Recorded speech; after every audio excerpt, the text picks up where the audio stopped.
خوای گەورە و کەسانی کە زاڵمن ئەیان با بەلاڕێیە گومڕایانەکە. فرعون کەسێک بۆ داوای خوایەتی کردووە تا مردووە کە خوای گەورە لوتی شکان و مراندی لە ئاوەکە ئیمانیەنە. دەی خوای گەورە فەرمی ئالئان وقد عەصەیتە قەبل، ئێستا تۆ ئیمانێنی؟ ئەو هەموو تاوان و سەرپێچیە گەورەتە بووە و من خوای ئێوەم، ئێستا ئیمانێنی؟ پێغەمبەرە فەرمێ صلی الله علیه وسلم جبریل ئاویە کرد بە دەمیا یا خۆڵیە کرد بە دەمیا بۆی ئیمان نەهێنێ.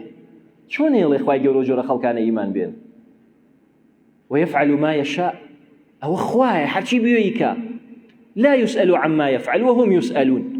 ناتوانی محاسبەی خواش بکەیت، لوت تەشکێنە لە دنیا پێش قیامەت، کەس محاسبەی خوا نەکات لە خۆیەوە وەڵا چۆنە بێ خواوە بفەرمێ و چۆنە بێ و ئاخر و ماخر و ئەم شتانە نییە. لوت تەشکێنی ئاگال لێ بێ، ئەوە تێنەگەیشتووی لە دینەکەی خوا، ڕووی دەم لە ئێوە نییە، لە کەسێکی گومڕایە کە هیچ لە دین نازانێ و لە خۆی قسەی زلەکە لە پێی قەواری خۆیان نییە. بۆی خوای گەورە ئیمانداری خۆشەوێ براکەم، ئێمەش بێ ئیمانمان خۆش بوێ، کە ئیمانمان خۆشەوێ ئیمانمان بەخوا هێناوە بێ خواشمان خۆش بوێ. والذین آمنوا أشد حبا لله، ئەوەی کە ئیمانی هەیە تەواوی خۆشەویستی بۆ خوایە. برا خۆشەویستەکان، ئەوەی زاڵم و ستەمکارە خوای گەورە نایڵێ ئیمان بێنێ، چکە شایستە نییە بەڕاستی. ولو علم الله فيهم خيرا لأسمعهم، خوای گەورە فەرمێ خوا بیزانیایە خێریان تایە وای لێکردن ببیستن، بۆ تۆ بیستی بۆ نابیستی، بۆ تۆی بۆ جومعە بۆ نایە بۆ جومعە، بۆ تۆ نوێژەکەی ئەو بۆ نوێژ ناکە. چی لە تۆ زیاترە؟ تۆ لە قوڕ دروست بووی ئەو لە ئاگر دروست بووە؟ تۆ لە قوڕ دروست بووی ئەو لە ئاڵتون دروست بووە؟ هەمومان لە قوڕ دروست بووین کاکە. ئەم خۆ بە گەورە زانینە چییە؟ ئەرێ خێرە لە هەموو ژیان تا دەرگای ماڵی خواد نەکردوێتەوە گلەی شەکەی؟ ئەرێ خێرە ئەم هەموو سەرۆت و سامانە خوا پێیاوی تا ئێستا دەرگای ماڵی خواد نەکردوێتەوە عومرەیەکیشی پێ نەکراوە؟ ئەی تۆ چیت؟ ئەی خێرە ئەم هەموو پارەیە دێ ناچی بۆ حەج، زەکات نایت، کەواتە بۆ گلەی لە خواکەی؟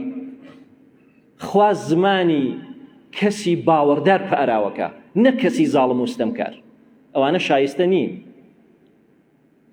ئەگەر خوای گەورە بیزانیایە خێریان تایە وای لێکردن گوێ بگرن. قەی ناکە خوایە با گوێ بگرن، خوای گەورە فەرمێ گەر گوێ بگرن پشت هەڵەکەن. مەگەر کافر و بێباوەڕەکانی زمانی پێغەمبەر صلی الله عليه وسلم لە منبعی وەحی و لە سەرچاوەکەوە لە کانیە ئاوە خۆی تۆ بچیتە سەر سەرچاوەکەی، بچیتە سەر کارێزەکە خۆی، لە بیرەکە خۆت ئاوەکە دەربێنی، لەو سەرچاوە پاکەوە ئیسلام و ئیمانیان پێگەیشت و قورئانی خوای گەورە و باڵا دەست گوێ بیستە بوون، ئیمانیان پێ نەهێنا. گلەیەکانیان دەوری چی بوو؟ نایڵێ خوای گەورە. بەڵام موسڵمانی واشمانەیە ئیمانێکی کەم کاتێکی کەم چووە لە پێناوی خوا جیهاتی کردو و شەهید بووە. حەنظەلة بن ئەبی عامر رضی الله عنه خێزانداریەکە و بە جەنابەت و لەشگرانیەوە چێ بۆ جیهاد لە پێناوی خوا شەهید دەبێ. پێغەمبەر فەرمێ صلی الله عليه وسلم بینی مەلایکە دەیان شۆرد، مەلایکەت شۆردویانە، ئاخر شەهید ناشۆرێ، بەزەو لەشگران بوو، جەنابەت بوو، مەلایکەتەکان شۆردیان. برا خۆشەویستەکانم بزانە ڕەحمەتی خوا، تۆ هەنگاوێ بەرەو خوا بڕۆ، خوای گەورە زۆر بەرەو ڕووی تۆیت، تۆ بە هێواشی بڕۆی، خوای گەورە بە پەلەیە بۆلات. هەر ئەوەیە مەبەستەکە کە تۆ بچی بۆ لای خوا، تۆ خوات بوێ، ئەوە ئەساسەکەی.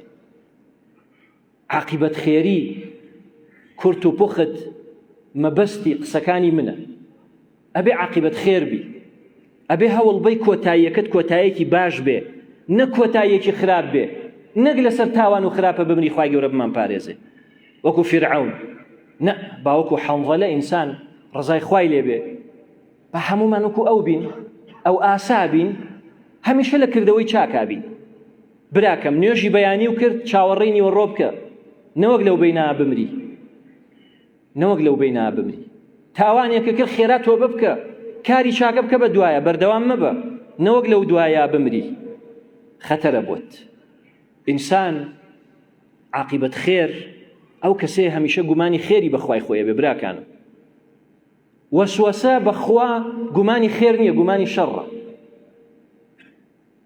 بڵێ بەخوا من فەقیرەکەوە بڵێ من نان نابێ بیخۆم بڵێ من معاشەکەمە بڕن ئیمامی شافعی ڕەحمەتی خوای لێ بێ فەرمێ ئەوە ظەنی سوءە بەخوا ئەوە گومانی خراپە بەخوا خوا نایە ئێمە گومانی خراپی پێبەرین براکانم إن الله هو الرزاق ذو القوة المتين خوای گەورە خاوەنی ڕزقە خاوەنی هەموو توانە و قووەتێکە خوا بەهێزە غەیری خوا هەمی بێهێزە هیچ دەسەڵاتی نییە بۆیە خوا فەرمێ ئەنا عند الظن عبدي بي من لەگەڵ گومانی عەبدەکەمان بە من هەمیشە گومانی خێر بەخوا بەرە ئەم نیوەڕۆنان نییە بیخۆین قەیچێکە ئیشاڵڵە بۆ ئێوارە بێ دڵنیا بەخوای گەورە تێرتەکە ئەم ساڵ فەقیری قەیچێکە خوای گەورە ساڵی داهاتوو دەوڵەمەندمانەکە دڵنیا بە ساڵی داهاتوو خوا دەوڵەمەندەکە گومانی خێر بەخوا ئاوایە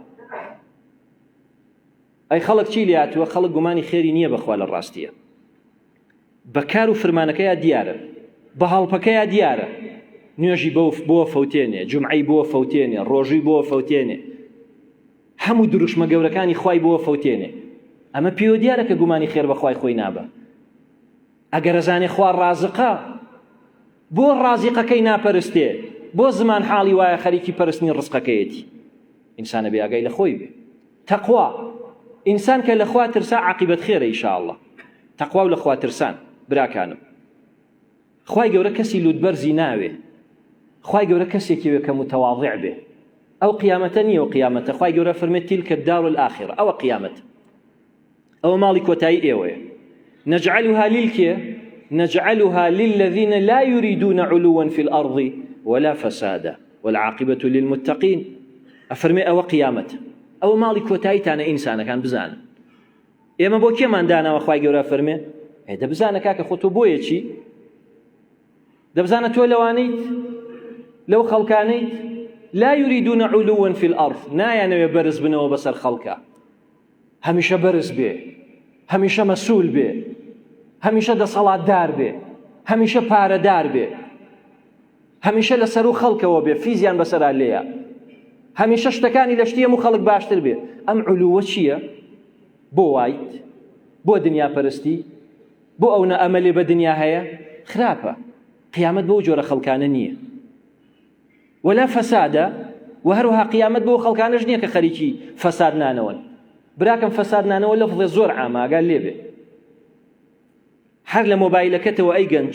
کە گۆرانی بڵاوەکەیتەوە فەسادیە لەسەر زەوی چەند هاوڕێ دەیە 1000 هاوڕێ دەیە دوانە دەیە 3000 هاوڕێت هەیە 5000 هاوڕێت هەیە گۆرانیە بڵاوەکەیتەوە 5000 هاوڕێت بیبینێ 5 لایکی لەسەر بکەن 500 لایکی لەسەر بکەن 500 گوناحی بۆ نووسرێ ئەمە فەسادیە لەسەر زەویە کابرا گەڕا شتێ باش بدۆزێتەوە چوە سەر گۆرانەکەی تۆ کلیکی لەسەر کرد و گوێی لێگرت گوناحێ بۆ تۆ گوناحێ بۆ ئەو ئەنجا کەسی دووەم سێمی هەمووی بەردەوام باڵانسی خراپەکان زیاکە ئەمە فەسادیە لەسەر زەوی بەڕاستی بڵاوکردنەوەی ڕەسمی ئافرەت ئەمریت کێی سڕێتەوە لە دواتەوە پاسوۆرد و هەموو شتێکی لای خۆتە کێی سڕێتەوە دوای خۆت ئەفلامی خراپ کێی سڕێتەوە دوای خۆت بۆ ئاگال لێ بێ بڕۆ پاکسازیە بکە و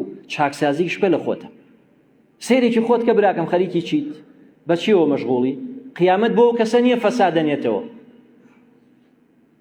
قیامەت بۆ ئەو کەسە نییە کە سەرزەوی خوا بە چاکی دروستی کردووە کەچی تێکیە بۆ ئەو کەسانە نییە لە ڕاستیە والعاقبة للمتقين عاقبەت بۆ متقیە